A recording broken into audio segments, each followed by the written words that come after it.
নমস্কার বন্ধুরা, রিতাস ডায়েরি চ্যানেলে আপনাদের সবাইকে স্বাগত। আশা করি আপনারা সবাই ভালো আছেন। আজকে আমি জানাবো বাড়ির মুখ্য দরজার মাথায় কি রাখলে, বাড়ির মুখ্য দরজায় কি রাখলে আপনারা ভালো থাকবেন, আর্থিক উন্নতি হবে, শরীর স্বাস্থ্য ভালো থাকবে, ঘরের নেগেটিভ শক্তি একদম প্রবেশ করতে পারবে না, পজিটিভ শক্তিতে ভরপুর থাকবে। আমরা অনেক কিছুই লাগাই, কিন্তু আমরা জানি না কোনটা ঠিক, কোনটা ভুল, কোনটা কীভাবে লাগাতে হবে। বন্ধুরা, আমরা কিন্তু অনেক সময় হনুমানজির ফটো লাগিয়ে থাকি মুখ্য দরজার বাইরে উপর দিকে, কিন্তু মুখ্য দরজার বাইরে যখন আমরা হনুমানজির ফটো লাগাই তখন সেটা অবশ্যই পঞ্চমুখী হনুমানজির ফটো লাগাতে হবে, কারণ পঞ্চমুখী হনুমানজির ফটোই কিন্তু দরজার মাথায় লাগানোর জন্য উপযুক্ত এবং সমস্ত নেতিবাচক শক্তি বেরিয়ে গিয়ে পজিটিভ শক্তিতে কিন্তু ভরপুর হয়ে থাকবে। এবং ফটোটা এমন লাগাতে হবে যেন বজরংবলী আশীর্বাদরত, সেই রকম ফটোই কিন্তু আপনাদের লাগাতে হবে। আর যেটা লাগাবেন সেটা হচ্ছে 11টি অশোক পাতা এবং 11টি আম পাতা, দুটো একসঙ্গেও লাগাতে পারেন আপনারা বৃহস্পতিবার দিন বা শুক্রবার দিনকে।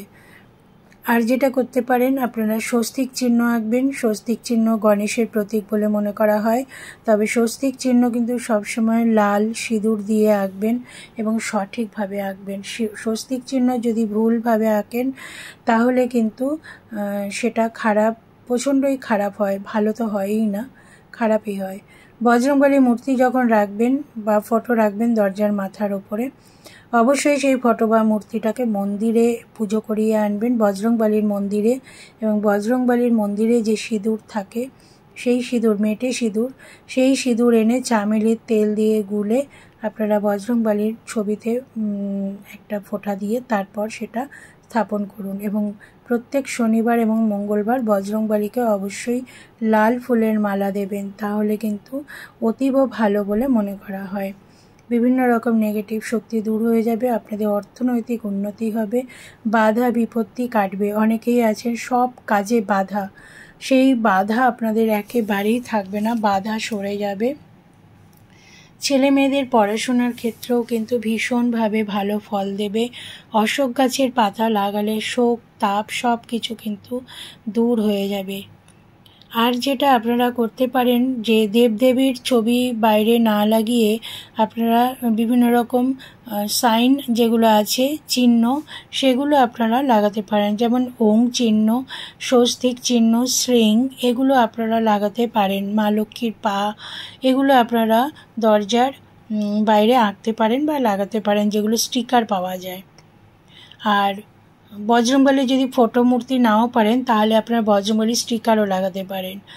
আর স্বস্তিক চিহ্ন যখন আঁকবেন তখন অবশ্যই লাল সিঁদুর দিয়ে করবেন, কারণ লাল সিঁদুর দিয়ে করলেই বেশি ভালো হবে।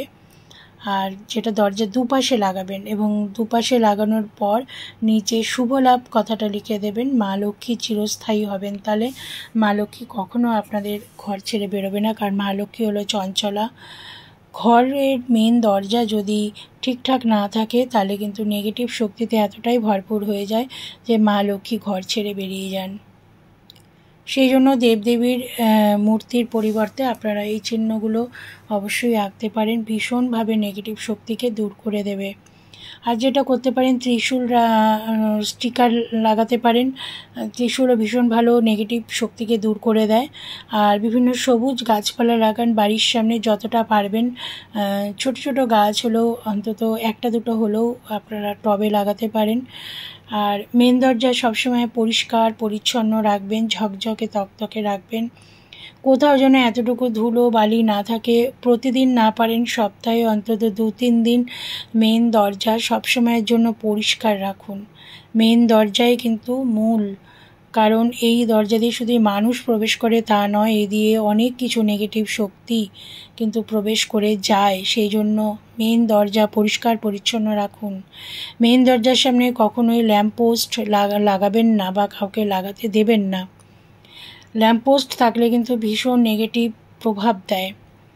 আপনারা নিজেদের মেন দরজার মাথায় ভালো উজ্জ্বল আলো লাগান, যে আলোতে আপনাদের ঘর আলোকিত হয়ে থাকবে। সুগন্ধি ফুলের গাছ লাগান, তবে অতি সুগন্ধি ফুলের গাছ লাগাবেন না, কারণ সর্পকে আকর্ষণ করে। আর অশোক পাতা এবং আম পাতা আলাদা আলাদাও আপনারা লাগাতে পারেন। এগুলো শোক তাপ জ্বালা নিবারণ করে। লক্ষ্মীর কড়ি এবং রুদ্রাক্ষের মালা গেঁথেও আপনারা দরজায় লাগাতে পারেন এবং টাটকা সতেজ ফুল দিয়েও মালা গেঁথে আপনারা লাগাতে পারেন। তবে দেখবেন যে বাসি যেন না হয়। অনেকে লাগিয়ে রাখেন, সেই এক সপ্তাহ পরে খোলেন, তা কিন্তু করবেন না। বাড়ির মেন দরজা সবসময় বিরাট কালারফুল করবেন না, সবসময় উডেন কালার বা খয়েরি কালার করতে চেষ্টা করবেন। দেবদেবীর মূর্তি দরজা দুপাশে কখনোই লাগাবেন না, বাইরে দিয়ে লাগানোটা উচিত নয়। সবসময় প্রতীকী চিহ্নগুলো ব্যবহার করবেন আপনারা, তাহলে কিন্তু শুভ ফল দেবে। মা লক্ষ্মীর পা, স্বস্তিক চিহ্ন, ওং, সিং এগুলো আপনারা লাগাতে পারেন, তাহলে ভীষণ ভালো শুভ ফল দেবে, নেগেটিভ শক্তিগুলো বেরিয়ে যাবে। বাচ্চারা ভালো, শরীর সুস্থ থাকবে এবং পড়াশোনা ভালো হবে তাদের। আর যারা চাকরি করছেন তাদের চাকরির উন্নতি হবে, প্রমোশন হবে। সবাই সুস্থ থাকবেন, ভালো থাকবেন।